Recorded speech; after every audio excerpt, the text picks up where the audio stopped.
Should I buy a Valentine's present? So, it's that time of the year, the dreaded Valentine's Day. Me and my partner haven't discussed whether we are getting each other presents or not, and I end up in a dilemma. Do I risk being the only one left empty-handed, or do I risk being left in the doghouse? I can model this with game theory. Presents will be given on Valentine's Day, at the same time. Therefore, this game is played simultaneously.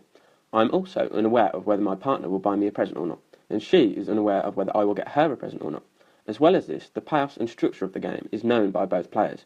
Therefore, there is complete information. We are also both risk-neutral individuals. For ease, I will denote myself as player 1, and my other half as player 2. I will also denote the utility gained when receiving a gift as B, denote the disutility cost of giving a gift as C, which is comprised of the effort to find and buy the gift plus the cost of the gift itself, and I will denote the disutility of being in the doghouse as D. Being in the doghouse occurs when a player does not give a present, yet they receive one. It results in a disutility received because of the punishment. If both players are to choose give, they will both receive a payoff of benefit minus cost. If both players are to choose don't give, their payoffs will both be left unchanged, therefore at 0 for both. In the case that player 1 chooses give and player 2 does not, player 1's payoff will be minus C, whilst player 2's payoff will be the benefit of receiving a present, minus the cost of being in the doghouse. The same reasoning is applied if player 2 gives a present and player 1 does not. I will place a utility value of 8 on the benefit of receiving a gift, a value of 3 on the disutility cost of sourcing and purchasing the gift, and a disutility 10 on the in the doghouse function. The resulting payoff matrix follows. Using the best response method, I find two Nash equilibria in pure strategies. If player 1 chooses to give present, player 2's best response is to also give present. Likewise, if player 2 chooses to give present, player 1's best response is to also give present. This is therefore a Nash equilibrium. If player 1 chooses don't give present, player 2's best response is also don't give. Likewise, if player 2 chooses don't give, player 1's best response is also don't give.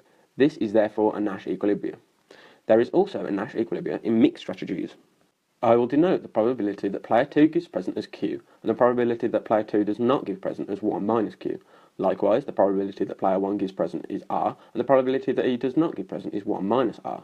I will first calculate player 1's expected payoff, using the expected value model. I will equate the expected utilities for player 1 as shown to find Q equals 3 over 10 and 1 minus Q equals 7 over 10. Payoffs in this game are symmetric, therefore the best response of player 2 in mixed strategies can be calculated the same way, as R equals 3 over 10 and 1 minus R equals 7 over 10. This means that the Nash equilibrium in mixed strategies consists of player A playing the mixed strategy 3 over 10, 7 over 10, and player B playing the mixed strategy 3 over 10, 7 over 10. Meaning, if player 2 gives the present with probability 3 over 10, player 1 will be indifferent between giving a present or not, and vice versa. The payoff dominant Nash equilibrium is for both players to give present. This is because it is the Pareto superior Nash equilibrium. The risk dominant Nash equilibrium is the product of the opportunity costs of unilaterally deviating from that equilibrium for each player. As shown, give gives a higher Nash product. This means it is the risk dominant Nash equilibrium. Therefore, the most optimal solution for this game will be for both players to give present, which was the outcome of the game in practice. A lesson learnt from this is that in future years it will be more optimal to give presents. As shown, we also learn that the solutions gained totally depend upon the utility values assigned at the start of the video.